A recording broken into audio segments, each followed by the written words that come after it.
want to introduce you all to this awesome topic. We're going to delve into how your small business clients can get great results with your choice of strategic planning ingredients. So what ingredients do you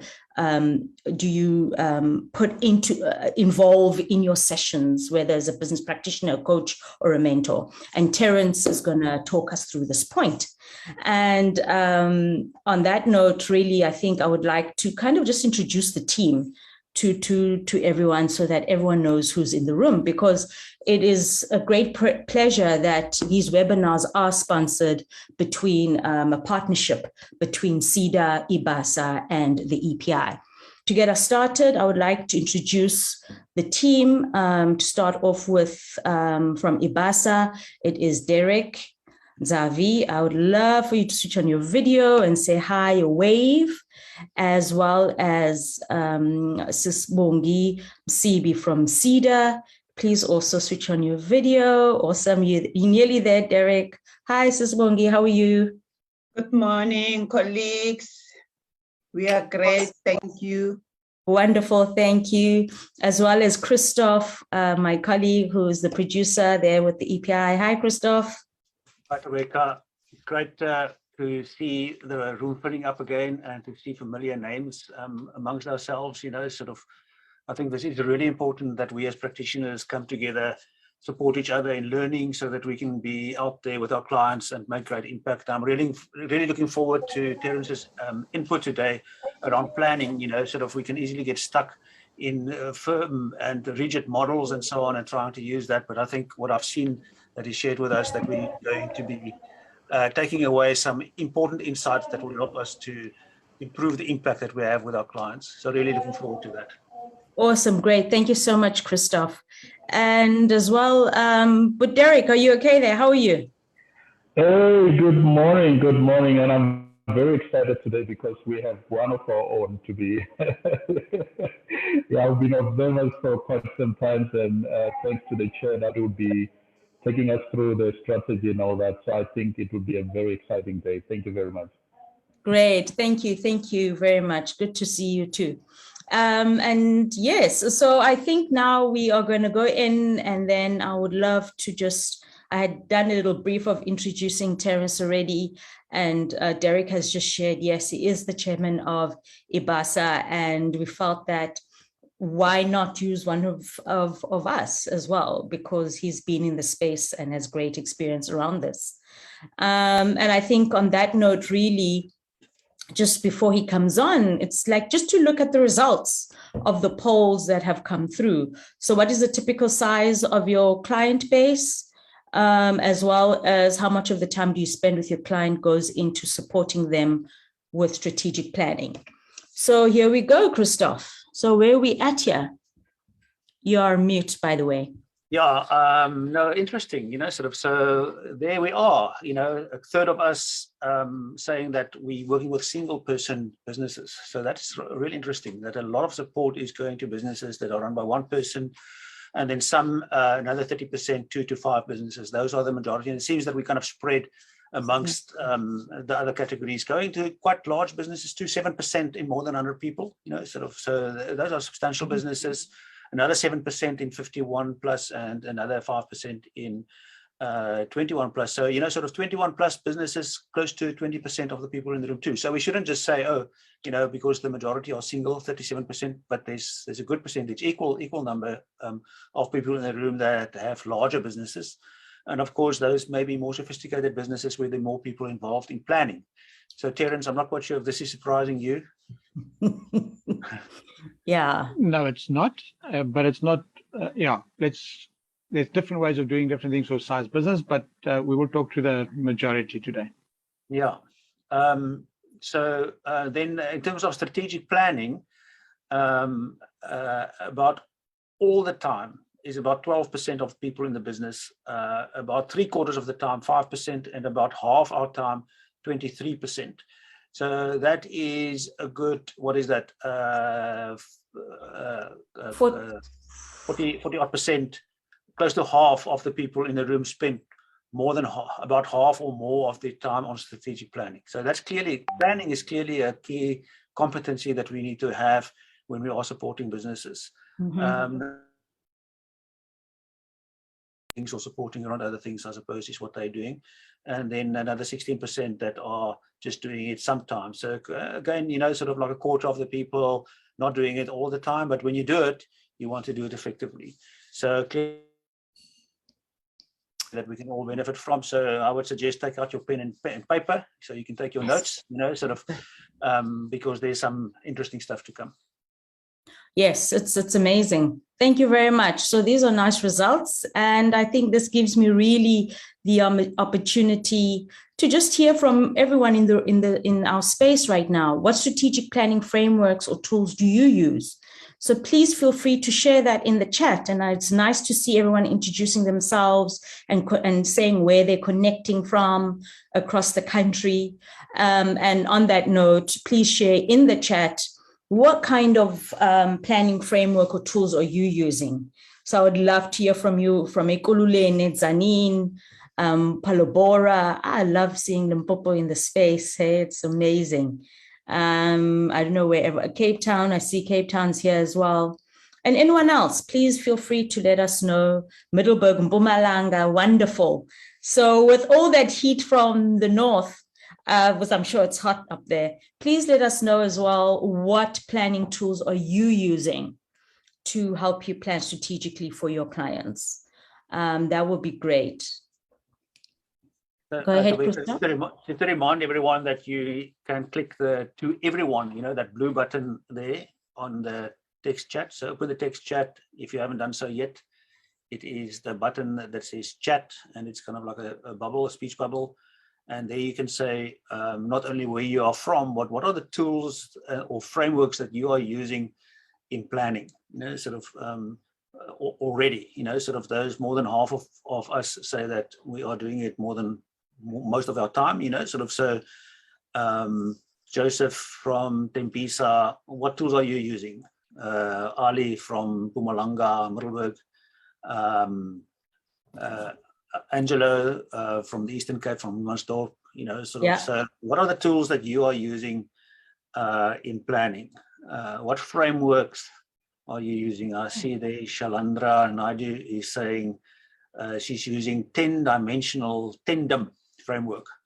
Okay, so maybe Shalandra, we can ask you, if you don't mind, you know, sort of to explain to us what Tendum is all about, and we'll have to kind of bring you into the room to be able to do so. So I'm going to promote you, Shalandra. I hope we're not catching you at an awkward place, but you don't have to switch on your camera. Sorry. You've put in Daryl. I it's the wrong one. Yeah, sorry. So yeah, no, don't worry. Is that okay, Chalandra, to come in and share that, if you don't mind, or do you want to do that later? How are you feeling around that? You can just unmute your camera. Your camera won't come on. So if you can speak, Shalandra, that would be great. Otherwise, sorry, Daryl accidentally promoted you to be able to speak too. If you want to, you may, Daryl. Yeah, there's Shalandra. We've got Ellen talking about the right content.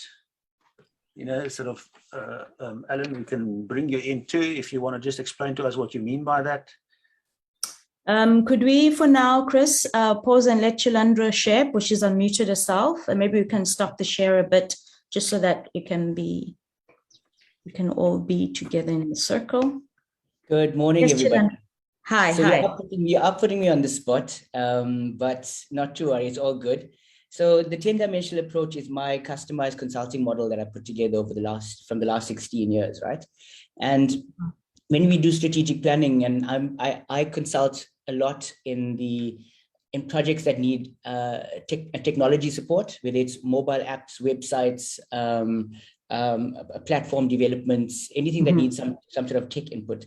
So I've basically combined a few approaches that I've been using over the years, and it's basically 10 approaches, and it takes into consideration portfolio management, project management, program management principles, agile development practices like Scrum and Kanban.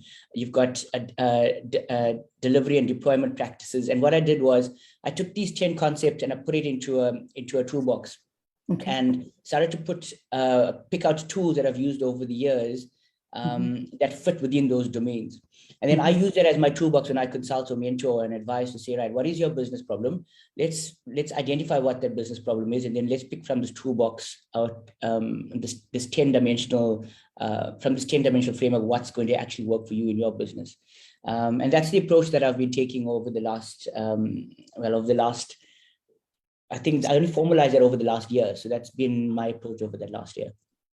Awesome. That's amazing. Thank you very much. How big is your team that you work with, if you don't mind me asking? So I consult into a team that's about 10 people, right? And currently I'm working, in the last year, I've been working a lot in the mining industry.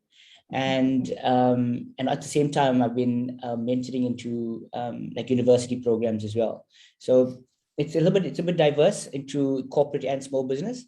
So so you get a balance of what, you know, the SMME or the micro entrepreneurs and corporates have to offer, and how do you blend both together? Great. And you focus on the tech side of it as well, it sounds like. Correct. Awesome. Thank you there. So we've got two more yes. in the room. I don't know if Alan or Queen, one of you are unmuted. I will then. Alan, are you unmuted?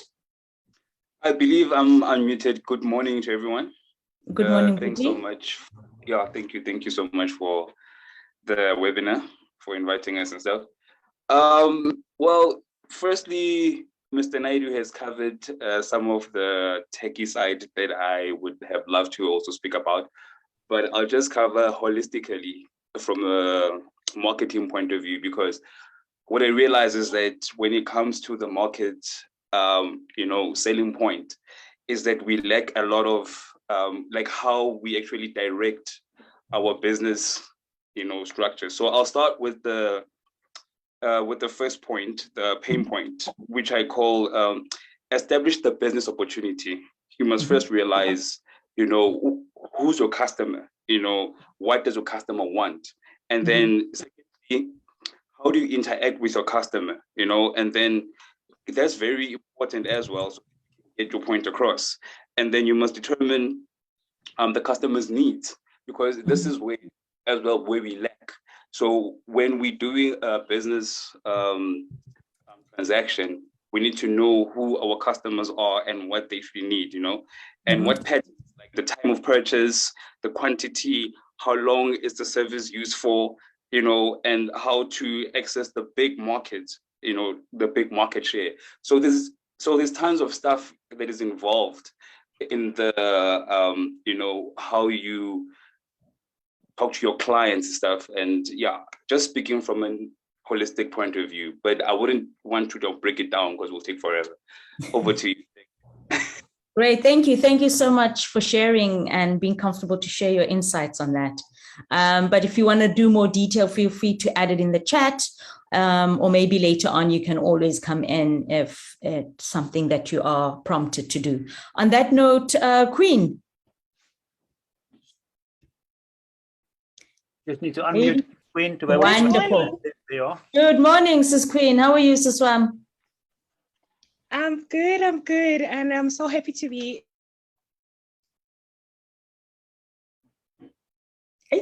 Technology, are you there? Among the people in this platform, and thank you so much. A bit on the process, the points already, and as I've highlighted, I work on a one-on-one business approach, and as a small consulting agency, normally I would play the doctor role, and then the client becomes the patient. So the number one step for me would be to listen to what the client wants, because most of the time we push what the services that we offer and think that the client understands, or we assume that we know what the client wants. So for me, it's actually important to understand what the pain is, and then try to figure out and conduct my own research on that particular topic or subject of matter, and try to see what are the elements of support, like your IT, your marketing, your project management, what is it that I can bring in, and try to determine the budget or the resources and see if I do have enough support for a particular project to start consulting on. And then I would focus on a more transformational process to make the client understand, okay, this is the problem that you have now. I can assist with 1, 2, 3. This is the support probably you'll need. Let's look at the budget. Do you have the budget for this? And then we take it step by step. That's why I say, for me, it's more of a transformational support on a one-on-one basis. So thank you. Awesome. Wonderful, Queen. Thank you everyone for sharing. And actually, but you've said a very important word there, transformational versus change. Because I think change is just change. You can change things back, but you are talking about transforming and the process of transforming, which is a very different mindset. But that's a whole other topic we could have maybe in the future, is how do we engage in a transformative way versus a change. Thank you very much, Alan, Chalandra, and Queen for that time and sharing this. And I think what's amazing is that there's quite a bit of IT ideas around the space, and which is brilliant. It's just kind of talking towards the future of how a lot of our client base could be in the near now and in the near future is going tech. I see Bujabu has also shared some stuff here. Strategic canvas, i.e. value offering level versus key competent factor, KCF, and the whole life cycle. So that's great. But I think now maybe is the time, Christoph, I don't know if there's anything you want to share in the chat, or we hand over to Terence and then we can come back to some of these. Before Terence delves into the good stuff that he wants to offer us, we can maybe ask him to help us just reflect on that input that we got from the 3 people and also from Jabo in the text chat. Terence, does that sound sensible to you, what we've heard? Absolutely. You know, every situation is different, and that's one of the reasons why you can't have a set plan. That's why this session is about facilitation rather than this is the plan you have to follow. So each one has got his own way. They've explained how they run their process of strategic planning or mentoring or consulting, whichever way you want to call it. But what they do works for them. And I think that's the most important part. Like, find something that works for you and use that best when it suits your client. So all 3 have got great products. One of them developed himself, which is brilliant. But again, it's about how you use what you're comfortable with for the benefit of your client. Right.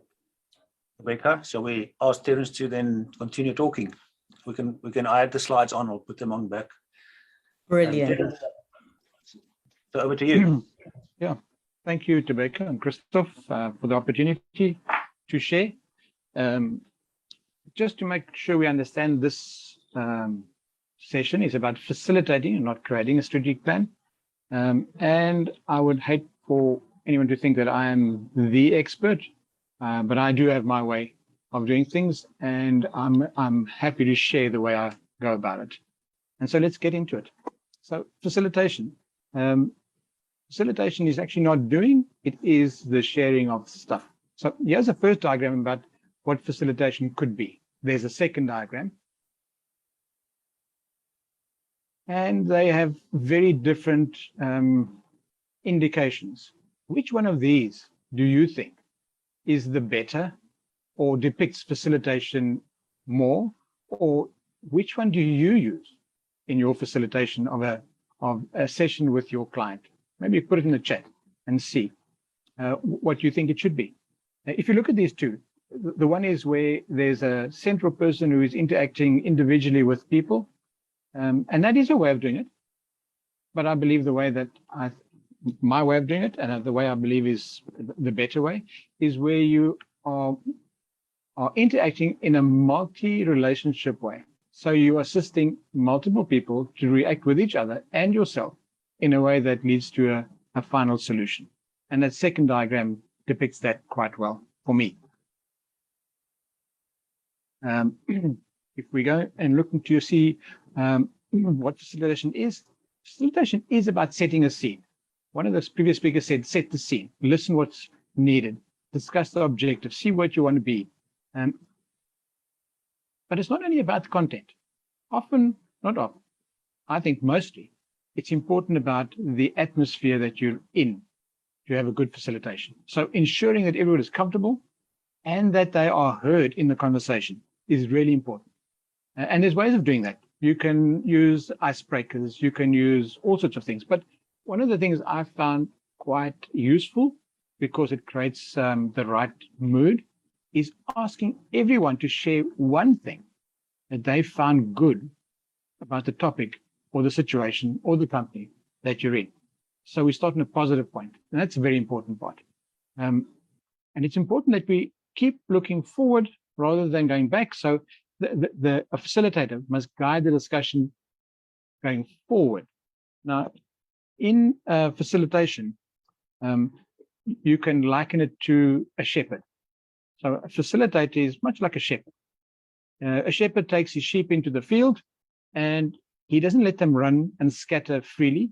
He actually leads them, makes sure, he gives them the freedom to move, but he makes sure they stay in the specific space that he can control and in the direction that he needs.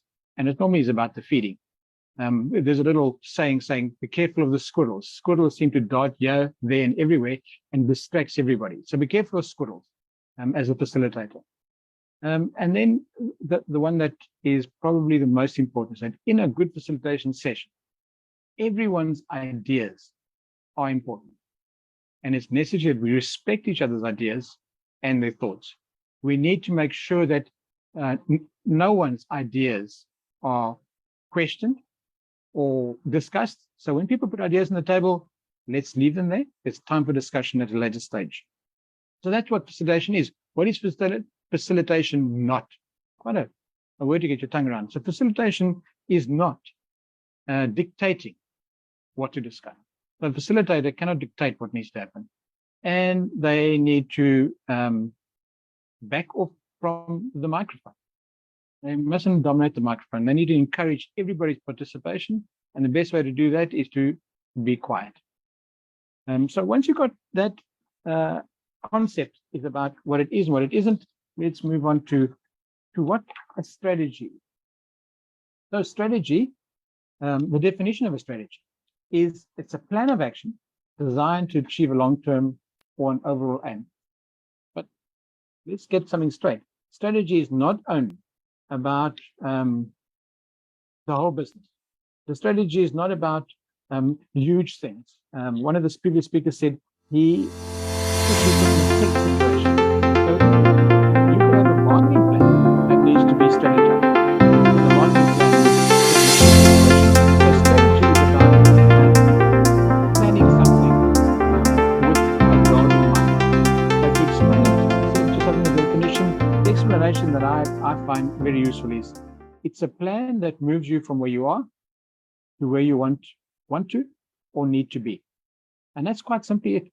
If you think about that, that fits into things in your personal life. You want to go on holiday, you create a plan. You want to move from where you are to where you want to be. That's what strategy is all about, is the plan to get you from where you are to where you want to be. So a strategy can be quite a wide definition, but I believe there's 3 specific steps. Now, in each step, there's minor steps, but there are 3 specific steps. And the very first one is about anticipating change. If you are simply taking your business where you are and planning to do similar things as you've done before, you cannot expect a different result. So the one thing that's definite about every situation in business, in life, generally, is that change happens. What you need to do is anticipate change. So if we go back 2 years to 2020 in March, some significant things happened. And they changed the way we think, the way we do things, all sorts of things. We're sitting in a virtual session where maybe 2 years ago it wouldn't have happened. It would only been face to face. And nobody anticipated the change that would happen. And we're 2 years ahead and we're still in the same situation. But it's starting to change.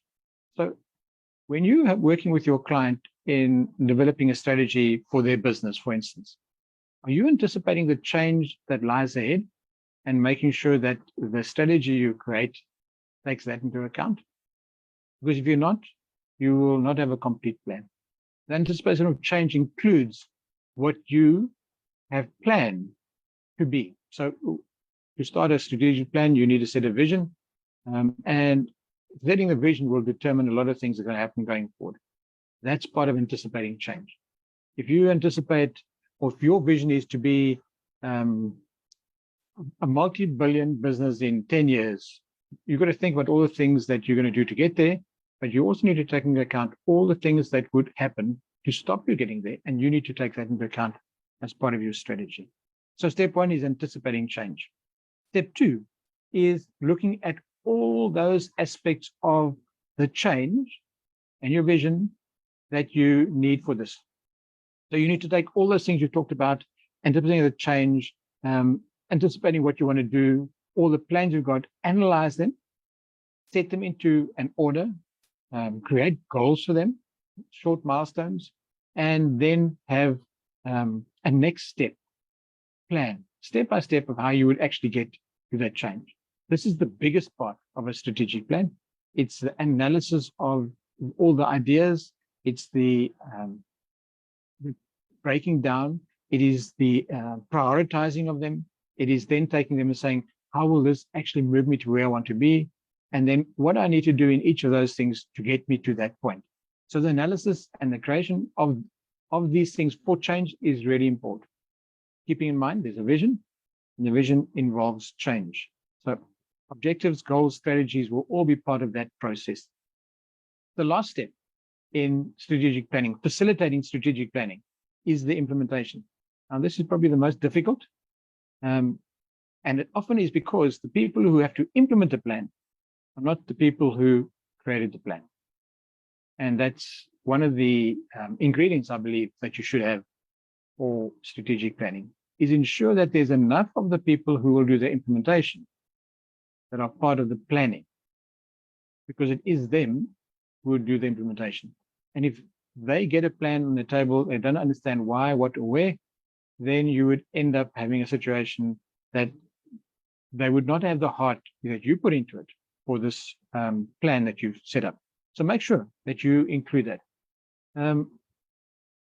The understanding of why it's put together and the reasons behind it and where it's taking them is an important part of them being able to implement the plan in its totality. Then we get to the topic of the session, is the ingredients for successful strategic planning.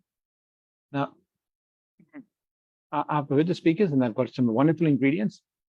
The ingredients that I want to suggest to you are probably less fixed. They're probably more subjective than objective,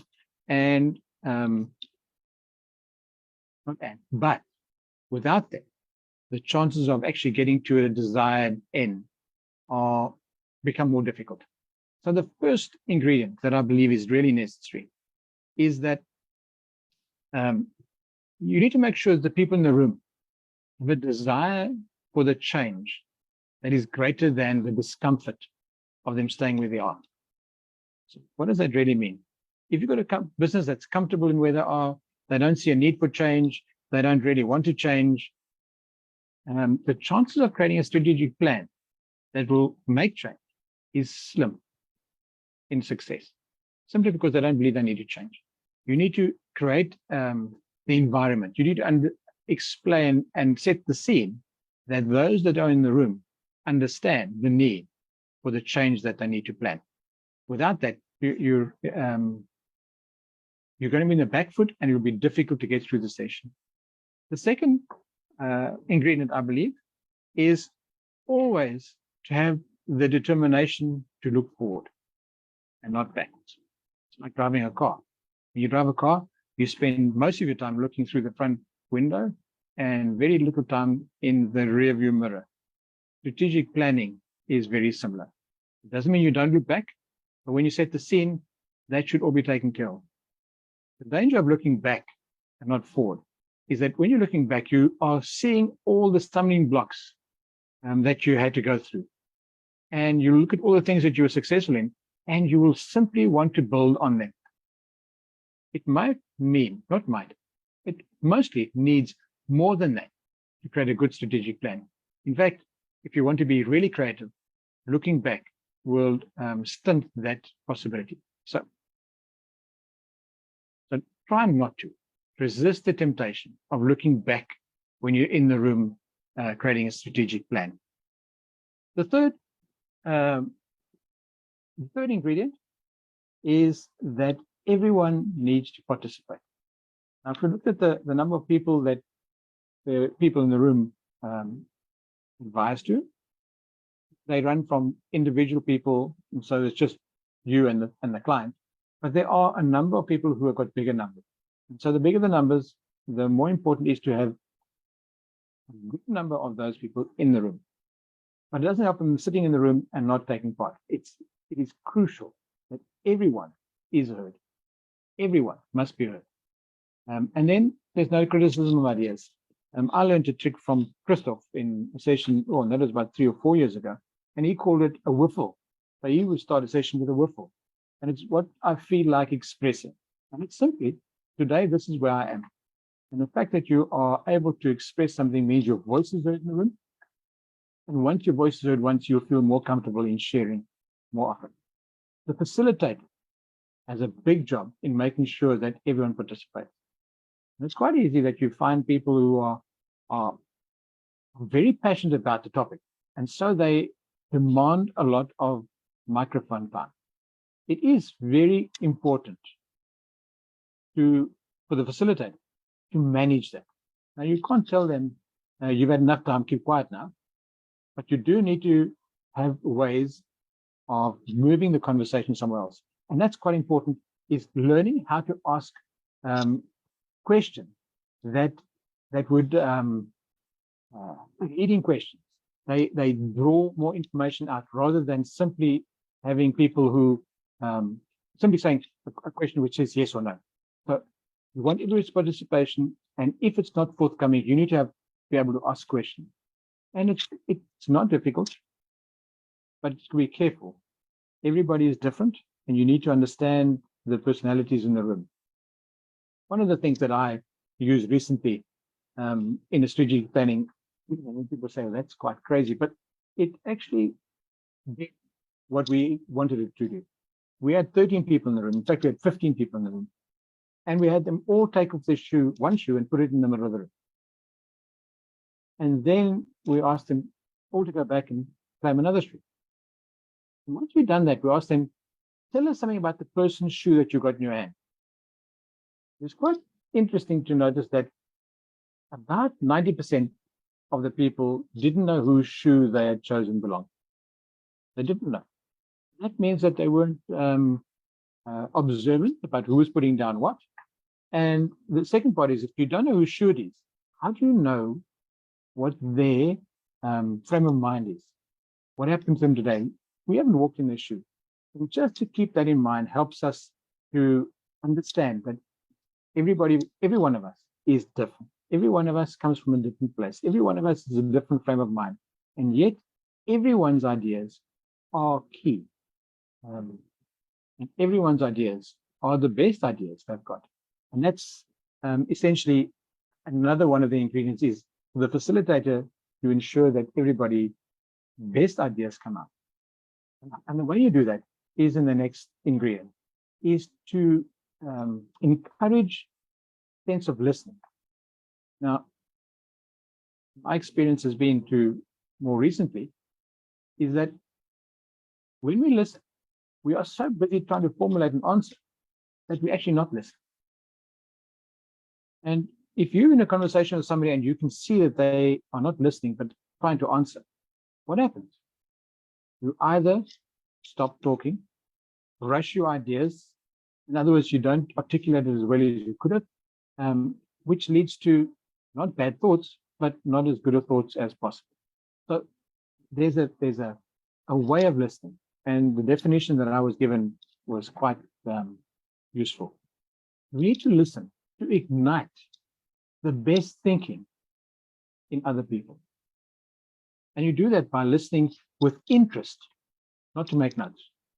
You're listening with interest because you want to hear the next thing the person is going to say because it is good. And that's a very key part of it. So the fourth ingredient is being able to listen and wanting to hear what other people say to ignite their best thinking.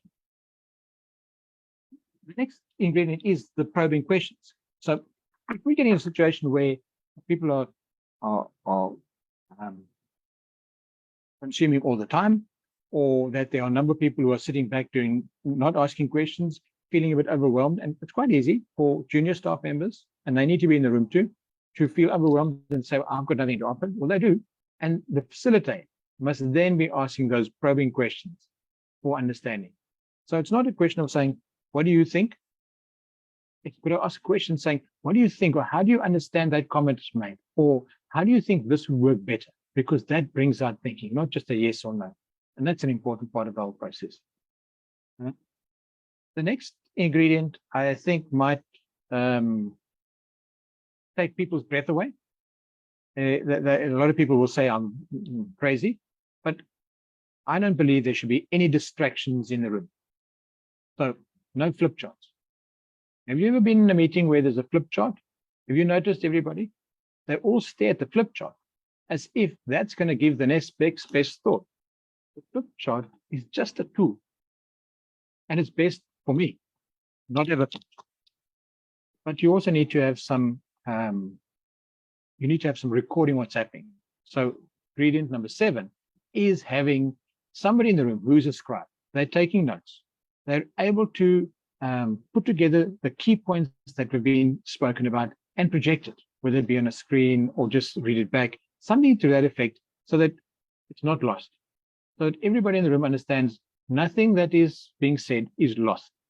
But we're just not going to sit and look at a flip chart, hoping that that gives us some answers. The next ingredient is when we get into the third step, the implementation side.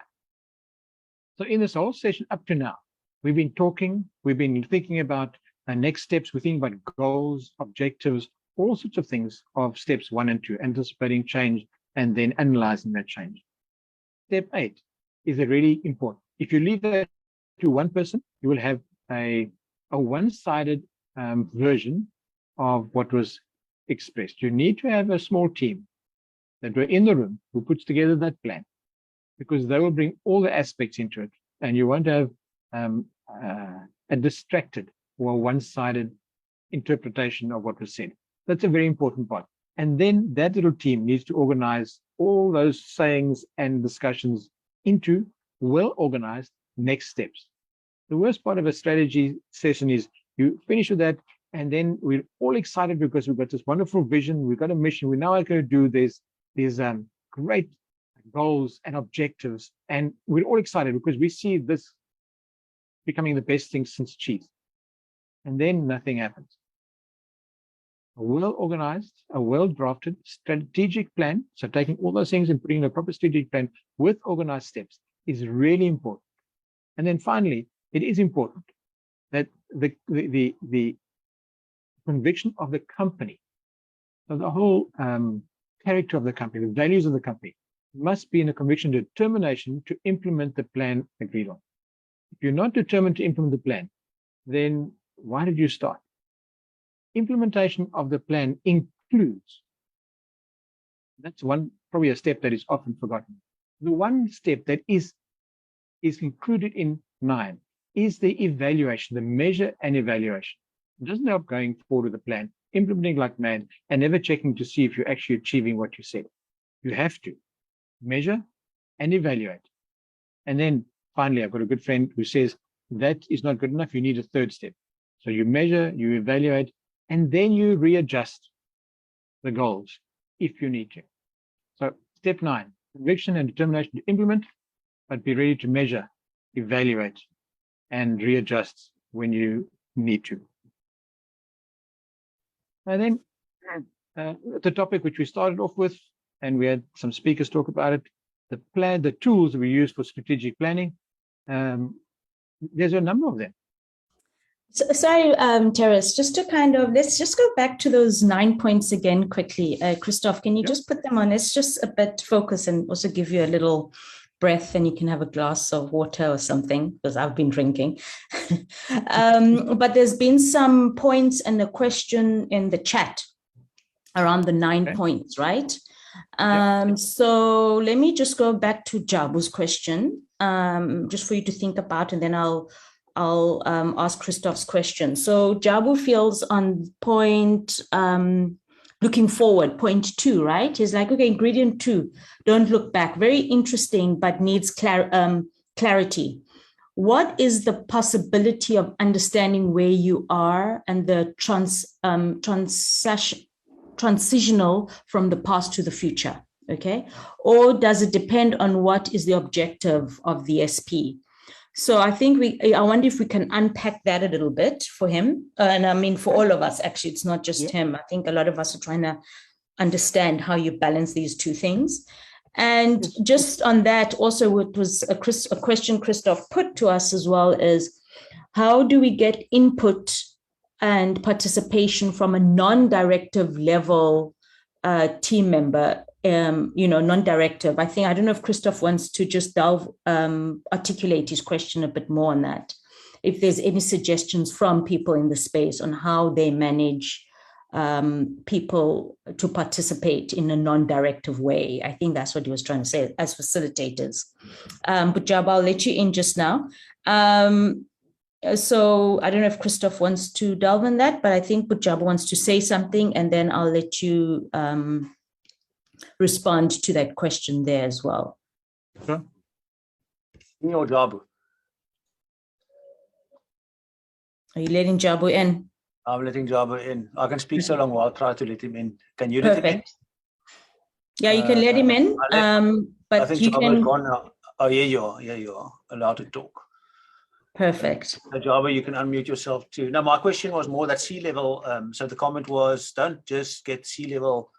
If you have a large organization, don't just get C-level people to give their input, but make sure everyone participates. So I was wondering if Terence can perhaps, or other people in the room and may have ideas, so you can raise your hand and we can allow you to speak too. How do we make it participate? Can I carry on? Yes, Pujabu, go ahead. Sorry, Christoph. I was just going to ask you to read my question again, because I don't think you read it quite clear. In fact, you read the opposite of what I was asking. Go ahead, Budi. Please articulate it. Okay, all I was saying, I don't know what you have there. Maybe I've mistyped, but all I was saying is, if we don't look back, then how do we understand where we are and how do we determine where we want to move to? So I'm just saying, for me, I think if I don't look back, I'm losing the transition in terms of where I am now and where I want to go to. So that's why I thought I needed clarity. And I think Terence is likely to mean what I'm thinking, but the way it came out was like, you just move on, when you drive a car, you just then move on. Unless if you're worried about traffic cops and stuff, you keep on looking back. Maybe you've missed a turn, right? And you need to now figure. Anyway, go ahead, Terence. Go ahead. I'll give that to you to discuss. Job, as I said, when you're driving, you look in your rearview mirror occasionally, not continuously. So this is not about you looking backwards all the time. It is about understanding where you are. And I would like us to keep in mind that where you are is where you want to move from. You don't want to move from something in the past. You've been there. You've already moved on to where you are now. You now want to move on somewhere else. So understand where you are. And you need to understand some things in the past. But if you, unless it's a very new client, you would have worked with him and you would have worked through from the past to now, and you'd both understand where you are. So now let's look where you want to go. If it's a new client, you may have to unpack the past to understand the present to go to the future. But let that not be the norm. Don't spend more time looking backwards than going forwards. You might, there are some well-known entrepreneurs who would say a business plan is a waste of time. I can never agree with that. They might get it right. But what they really need to say is that, and what I don't understand them saying is that you need to know where you are and where you want to go. And if you've got a plan to get to where you want to be, well, then you're in the right place. It doesn't mean that the plan is always perfect, but it is in the planning that you've got a good idea of where you're going, and that will help you to get to where you want to be. So that's an important part. So Javi, you're right. It's not about you can't look back. It's about spending more time looking forward than the back. So then can I just add to that then, what kind of competency, and then I'll let Bola come in just in a moment. So what kind of competency do we need as business practitioners to make that happen, or all those 9 ingredients as people? Because I think there's also, going back to what you shared earlier on, where we also need to be able to show up to support our clients. So as mentors, coaches, what competencies do you think we need to develop to make sure these 9 points that you're sharing with us happen? I think we need to look at each one, and each one of those is it's a choice. You can choose to desire change, or you can choose to stay where you are. If you, as an advisor, are happy to stay where you are, you're not going to get your client to want to change. So develop this thing saying the world is in a continuous changing. In fact, there's some studies done, and if you bear with me for a second, let me just explain that to you. In 1980, the life cycle of a business was 75 years. And so there was a long period of time to do everything you did. You had lots of time to do what you wanted to do. In 2005, that life cycle had changed to just 15 years. It's still a long period of time, but much shorter. In 2019, that life cycle changed to 3 years. That's average. Now, if we keep looking back and spending more time looking back, when that life cycle is changing, because of the change that's happening ahead of us, we will end up always being behind the blackboard. We'll always be stuck in a place where somebody else is ahead of us.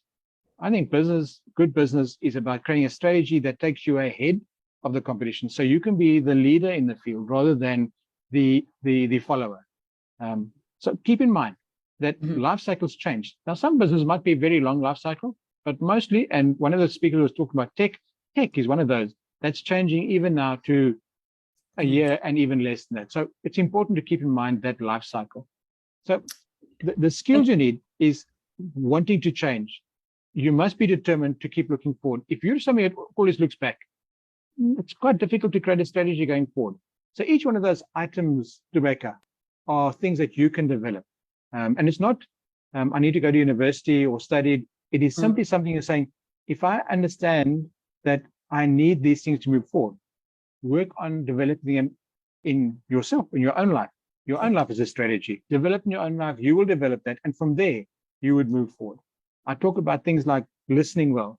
I was never a good listener, and I'm still not a great listener, but I'm learning and I'm developing that listening every day when I encounter with people. And that's all we can do is make sure we are better today than we were yesterday. So it's having a really reflective mindset as well. So I think the looking back is being able to constantly learn and reflect.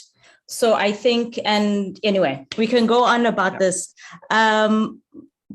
Bolarind, I don't know if I'm slaughtering your name. Feel free to unmute, say your name properly so I don't kill it, and then you go ahead. Sorry, let me just try how to unmute here. Okay, can you hear me? I hear you very well. Okay, thank you. One of the reasons why we have to look back is that we need to learn from the past, so that will help us to navigate our compass to where we are going. When you are doing strategic planning, for example, let me just ask an example. You know, strategic planning is about when you throw a stone into a stagnant water, you see the ripple effects. Meaning that when you have an organization that have different departments, for example, and the problem that that popped up in that organization, maybe, for example, is from marketing department. When you are trying to develop a strategic plan for marketing department, there is no how it will not affect finance, productions, and every other department of the organization. And one of the reasons why we have to look back is that, let's say, for example, last year, your sales target was to sell, let's say, 1,000 motorcycles. And then you ended up selling 800 motorcycles. This year, your plan is to sell 1,500. The first thing you have to do is to look back. When your goal was 1,000 and you couldn't sell 1,000, what was the problem? That problem must be solved before you can start thinking about how do we now make our plans to sell 1,005. Because if you do not address the problem of last year where you couldn't sell 1,000, then you cannot achieve 1,005 this year. So what you do is that you itemize the reason why you could not sell or meet up your plan last year. Let's say difference of 200. Why couldn't we sell 200? Why did we sell only 800 instead of 1,000? So we address them. Could it be because of manpower? Could it be because, oh, we have manpower, but they need to be developed? Could it be because of price, because the competitors are selling cheaper, for example? Or could it be because of external factors which you cannot control, like maybe government policy or government pronunciation, that kind of a thing? So you take a look at their problems and analyze them. And then you prioritize them to say, which one comes first? Because you can't solve all the problem. You don't have all the resources to solve the problem, but you look at the one you can solve, so that when you solve it, it will affect the entire goal of the organization. So, and when you identify your problem, because you look at the past, that is when you can come out with your objective. You draw your objective from identified problem. For example, you could not sell 1,000 because of sales staff. You don't have enough sales staff. One of your objectives should be to enhance or to empower or to increase our manpower. If number two has to do with maybe training, for example, then objective would be, how do we empower our staff? So from those identified problems, you draw out your objective. And once you have your objective, you take your objective one by one. Objective one, to increase our manpower. That is when you begin to talk about strategy on how to increase your manpower. Objective two, you want to empower your staff. Then your strategy will be, how do we empower the staff? So this is the way it goes. And when it comes to strategy, once it comes to strategy, you identify what do you want to do to achieve objective one. Who is to do it? How should it be done? What is the target? What is the Thank you so much, Bolinde, for sharing. I mean, this is amazing, and there's so much insight in there. And I'm sorry for cutting you short there, because I also want us now, because I think we've kind of discussed the whole idea about reflection and looking back and going forward. But thank you for just breaking it down for us a little more. Can I stop you there for now so that we can finish off now with what are the tools that can help us, right? Now it's the technical side of looking at all the ingredients and who Rebecca, we are. just before we get there. Okay. Just before we get there, it's quite important to understand what Brian is saying. It works for him. Absolutely. I don't have a problem with that. It's the tool he uses. It works for him. You use it. What I'm suggesting, there are other ways of doing things. And one of those ways is being forward-looking. And I've never, and I will never say, forget the past, don't look at it. But I do believe when you have done a good strategy, you'll be measuring yourself on a regular basis from the past. And so by the time you get to today, you would have known what those things are. You don't have to go back and look again. Don't go in the strategy and go back and look again. You know what they are. Now plan forward. That's what I'm suggesting. It's when you have not done any measurements that you will have to go back. And that could be a problem. So just be careful of the right balance of backwards and forwards. Got you. Because as you're going along, you would have gone with your plan, you've acted and you've reflected and reevaluated again throughout. Yeah, that's the whole point. Awesome. Thank you, Terence. Thank you so much for everyone. I hope I didn't disrupt some of your thoughts. Maybe we'll add you a little later. Thank you so much, though, for sharing. Go ahead, Terence. So just the tools, and we've mentioned some of them, yes, some more. I actually had a look because I don't know them all. In fact, I don't personally use any one of them, and I'll explain to you why I don't. But when I went and looked, there must be 200, 300, 400, 500 different tools that you can use in your strategic plan. But it is when you develop your strategic plan for implementation, not in the facilitating of a strategic plan. So I, as a facilitator, do not dictate any tool for anyone. The client needs to determine what they want to use, and what they want to use I will try and assist them to use it best. That's an important part of the whole process. In the facilitation of your strategic plan, when you're facilitating that the session with your client, don't get stuck on a tool before you start. Finish your session. Have everything you need to draw up that plan, that last step, before you get to the last step, drawing up that plan, that small team. Let them choose the tool that is useful for their company.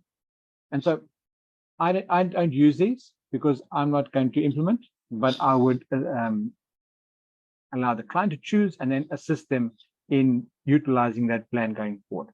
But it's interesting. We've had a question, which ones have you used? Are there any others that people have used other than have been mentioned before?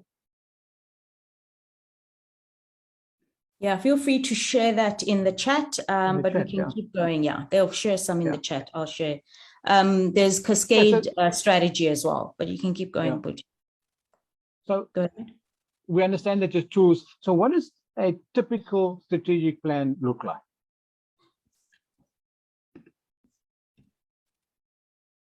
So traditionally, this is what it looks like. And again, it's one of those that's taken off Google because it's not one I subscribe to. But this is the process. You analyze, you prioritize, you define, have accountability, review. That's strategic planning. And it starts with analyze, which means the past and the present. But there's something missing. And the missing ingredient, and that's why I don't use that as it is one more step. The step is anticipating change. So if you haven't looked at the anticipation of the change that's going to come, what do you analyze it? Only the past. And that is the key to not looking back too often.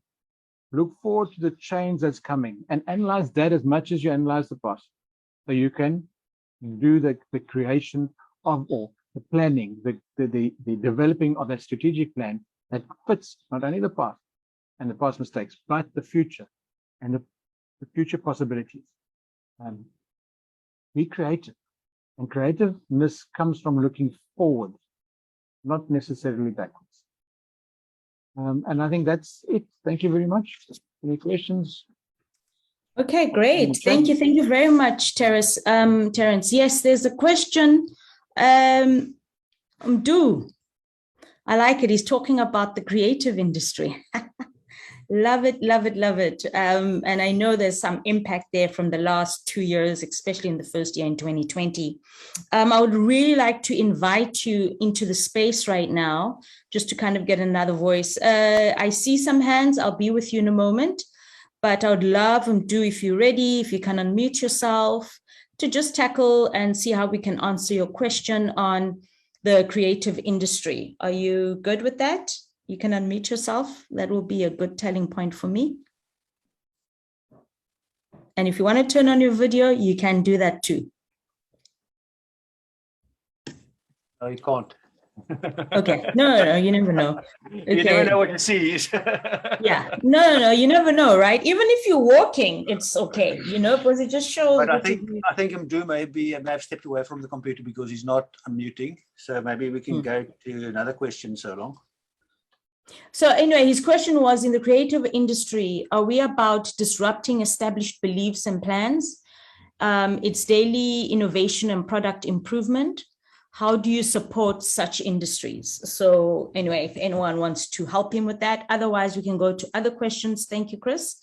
And I don't know if my colleagues as well on the platform, with Derek and Sisbongi, if you want to come in at any point. I know there's some question on membership as well in the Q&A on how to become a member. We will tackle that question at the end. Derek might just share a bit about IBASA on that. So we talk about different industries and the kind of energy that's imbued in different energies and our planning in one way than the other. Terence, I'm not sure if you've got experience on that, sort of that the emphasis that you place in the process or the way that you go about in doing so in a creative industry may be different from an industrial one, where, a shoe factory is different from a from a what would be a good do? I'm not sure what section. Recycling. Creative industry, recycling. You know, making products from recycling may be different. I believe the key lies in something that Randy was talking about. He said, when you've analyzed the parts you saw didn't work and you realize it's staff, you go and get some more staff, upskill them. I think everything starts with the right staff members. So if you're in a creative industry, it doesn't help employing people who are silo people.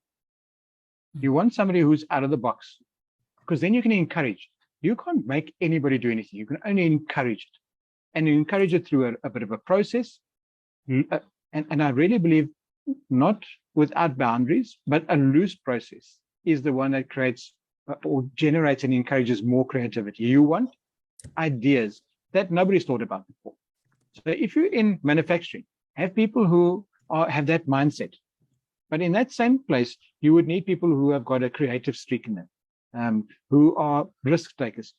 The balance of the people you have in the room with you makes a difference. Christoph, your question about how do you get people to participate if they're not in direct level? It's a difficult one, especially if you have 3 directors and 1 person who is not a director. They're intimidated. Then so make sure the people in the room with you are of a good balance. And then you've got to make sure right at the beginning that they all get a chance to speak so that they understand that their thoughts are important. And that was a key for anything, in any situation, any meeting, in fact. Get everybody to understand that their thoughts are important. There isn't a stupid thought. There's a thought that doesn't fit the picture, but it's not a stupid thought. And sometimes the person who's the quietest may have the best thought and the solution for what you're looking for. So in every industry, make sure that the people you have in the room, first of all, employ the right people, but have the people in the room be the kind of person that encourages and embraces creative thinking, creative processes to a point where you actually come up with something that's very different and beneficial to all. Great. Thank you very much on that, Terence. Dumi, I see Dumi is in the space, Christoph. Was that an error or was there something there? Dumi had a question around how between IBASA members we can help each other to grow. Okay. Ele, are you there?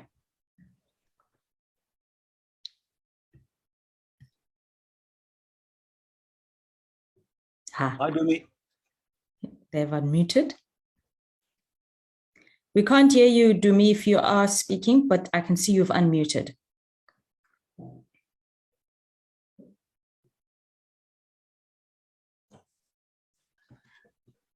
But maybe we can, in terms of IBASA membership, we can leave that for later for Derek to address. Yes, yes.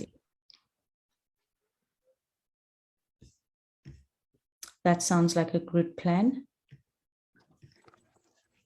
Right, so I'm not sure if there are any other questions.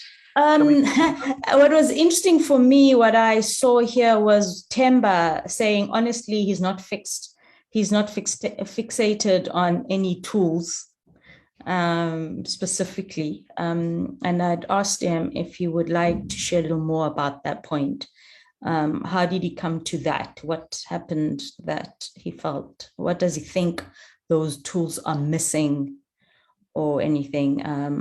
I don't know if you would like to talk to that point, if you can bring him into the space. Sorry, what?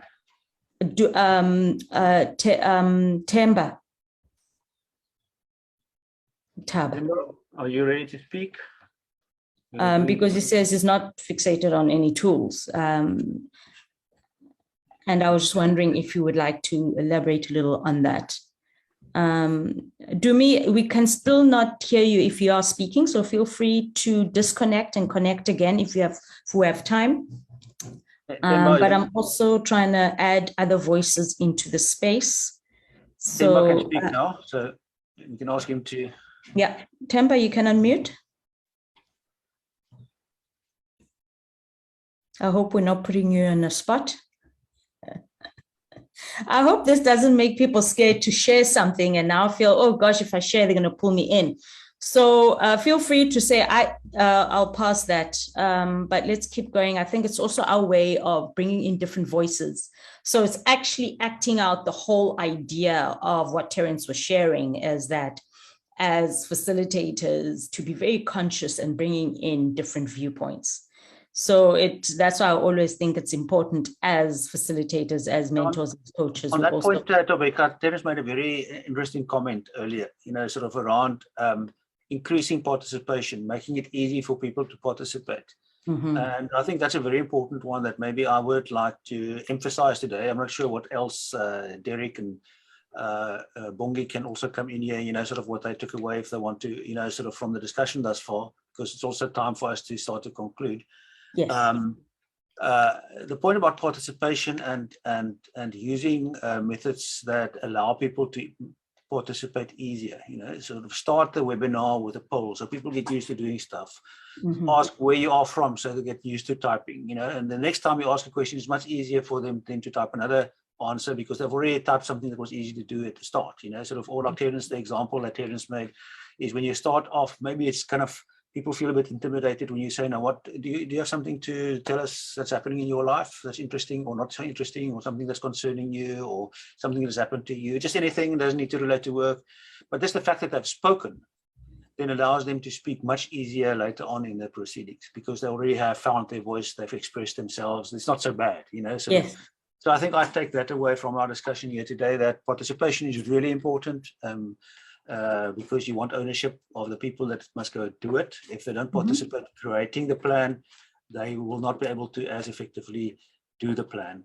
And there are ways for us as practitioners responsible for driving the process to make sure that participation is happening well right from the start. So that's kind of my big takeaway for today. Great, thank you very much, Christoph. Derek, Sis Bongi, you've unmuted. Go ahead, Mama. Okay, thank you. Thank you, Tobeka. Yeah, there's a lot that I've taken away with me today. But most importantly, I'm hoping that the practitioners in the room have taken something out of Terence's presentation. The highlight for me is that as a practitioner, you need to find something you are comfortable with to benefit your client. But also what is also key is that every situation is different from the other one. So there's no set plan. So what came out as well for me is when he was touching on the ingredients for a successful strat plan. So also the tools that he spoke about in terms of implementing the strat plan as well. So these are the learnings that I'm taking with me, and I'm hoping that other practitioners as well have taken something out of the presentation. As I said, I don't want to go deeper to the presentation. I never facilitated a strat plan before, so it's better for me to leave it to people like Terence who are more experienced. Sometimes you need to take a backseat when the situation calls you to do that. So I will leave it there. Thank you. Great, thank you. Thank you, Sis Bongi. But Derek, I see your videos on, you've unmuted. Talk to us, Buddy. Thank you very much, Tarek. And once again, thank you for great facilitation. And also thanks to the chair, Mr. Terence, for a great presentation, which I believe that we all have learned. And I would say that from my side, also understanding what the presentation was all about, it was to understand that once you start with your strategic plan, the only thing that you can look back to is your plan to see if you are achieving it, and to look back into your past. So I think for me, that has been a really, really take home to get to understand that once the car is on the road, you just have to observe the mirror, but focusing on where you'll be going. So I think for most of us would agree that in most cases, what leads to strategic plans collapsing is when there's frustration from the management where they feel like, no, this thing is costing us a lot of time, it's costing us a lot of money to implement. Let's go back to where we're coming from. So, but I think that was good. But also, I noted some comments that were made by Nombuyo Bengani, which I liked how she wrote it. She said, strategizer. So it's more like she would say, strategize and Zalwane. So yeah, I think she wrote it very well. Also, I noted the comment from Jabu, which had to do with a follow-up discussion around strategic development tools that we can kind of look at if we can bring that up as a topic also that we can discuss. I think that's what he meant. But also, I noted Marlene on the suggestions that we need to come up with an online tool that we can assist in terms of business advisors to conduct a diagnostic on business and assist with strategic change. We have noted those comments and we are looking forward to work on it so that we can assist and make IBASA better in terms of delivering on value to our members. In terms of membership, I think that was the question that Dumi did bring up. To me, we do get a lot of inquiries, especially from this session. So we encourage you to send us the emails to md@ibasa.org.za, or you can send to info or to admin. And then we are going to send you all our pack in terms of our membership form. But you can also go to our website where you can connect with us in terms of sending your inquiries. And we will be able to assist you in that regard. But also you can call me at 0817618997 or send me a WhatsApp. Then I'll be able to respond back to you and give you all the information that you need. And to those that have joined last in our webinars, we have sent you emails because a lot of you were inquiring about how to go about joining IBASA. We did share the information, but also I need to share that joining IBASA, there are some benefits that we are looking at because so far there are some projects that we are already working on, where we are looking for more mentors and more business advisors to be part of these programs that we are embarking on. So we believe that you're taking membership with IBASA. It will also assist us to be able to share this information with you, but also to look at, because some of these projects are region-based, like Northwest or Limpopo. So when we get this project, we would look for somebody from that area, Nzalama from Palaburo, Tsamini, and then we say, how do we now get the advisors from those areas? So we'd encourage you to take membership and see how we can work together on this to grow the ecosystem, the enterprise development ecosystem. Thank you very much. Great. Thank you very much, Derek. I hope everyone got that. Jabu, always lovely chatting to you. Please don't, thank you for your patience. Sometimes we see your hand, and thank you for putting your comment there, and then we can get back to you through what Derek just done. So our next webinar will be supporting very small businesses to grow by formalizing their operations and addressing legal requirements. So please put it in your diary when for that. And that will be, Christoph, just remind me again, that will be also the last Thursday of March, my birthday month, which will be on the 31st or the 24th?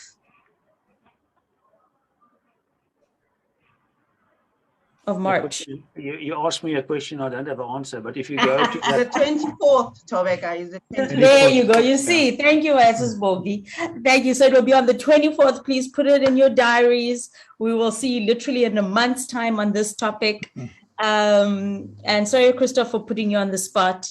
And it will be great to have this topic. No, the important thing is that if you click on that link that we shared, or if you do the scan of the QR code there on screen, you'll find a form. You can register right now for that. So you'll get a reminder a week in advance, as well as a day in advance, as well as an hour in advance of the webinar. So no reason to miss it. And I just want to remind everyone, you get an email afterwards if you are a member of a professional body like IBASA.